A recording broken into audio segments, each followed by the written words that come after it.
I sé que és terrible que mai més, no podràs fer allò que els altres fan.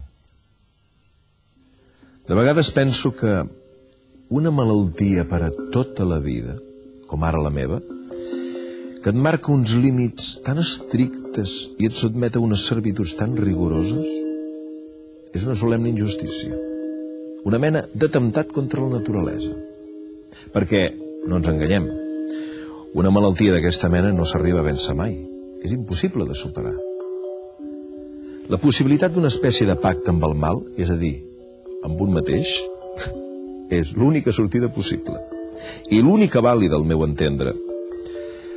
La meva malaltia és un accident absolutament normal en el desenvolupament d'això que en diem vida.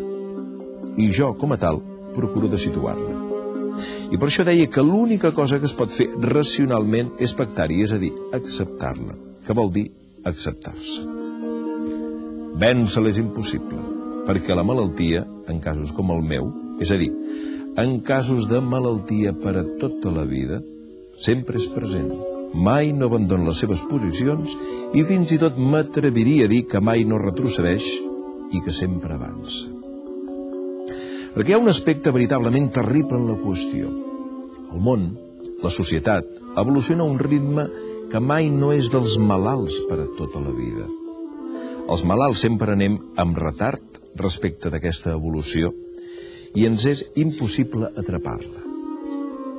Hauria de ser la societat la que frenés el seu pas, la que tingués en compte la presència dels malalts i s'adaptés al seu ritme. I això no ho ha fet i no ho farà mai. Almenys amb l'orientació que porta el món, diguem-ne, civilitzat.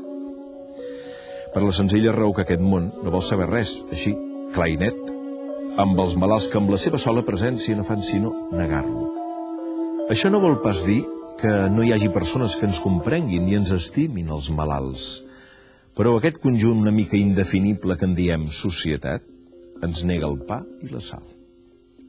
Qui està bo, per més que faci, difícilment es pot fer càrrec de les limitacions del malalt amb qui conviu. M'afanyo a dir que no parlo per mi, que he tingut abans i ara una sort que potser no mereixo. Els malalts tenim una sensibilitat particularment fina per detectar aquestes actituds. Alguna vegada he pensat, acusant-me'n, que els malalts són massa exigents. Ho he pensat seriosament, però després també he pensat que si la malaltia és veritable i si el que la té és mínimament conscient, ben mirat allò que demana només sol ser una petitíssima part dels que els altres tenen, i ell no. I sé que és terrible saber que mai més, no podràs fer allò que els altres fan, d'una manera absolutament natural. Per això parlava d'injustícia i d'atemptat. Altres cops m'ho agafo amb ironia. Penso que els malalts com jo hauríem de tenir excepcions fiscals, per exemple, poder fer el salt a la dona sense que ella protestés. Però en general no se'ns reconeixen pas uns drets especials. Més aviat diria que ens exigeix que sapiguem estar malalts, que portem la malaltia amb dignitat, que no l'exhibim excessivament i que, a més, fem tota la feina que puguem. A canvi d'això, la societat ens tolera. No ens admet, ens tolera. I deu considerar que ja fa prou. Nosaltres ens hem de suportar, ens hem de veure degradats i, a més, hem de negociar constantment l'acord amb el nostre mal per anar tirant. Alguna cosa falla.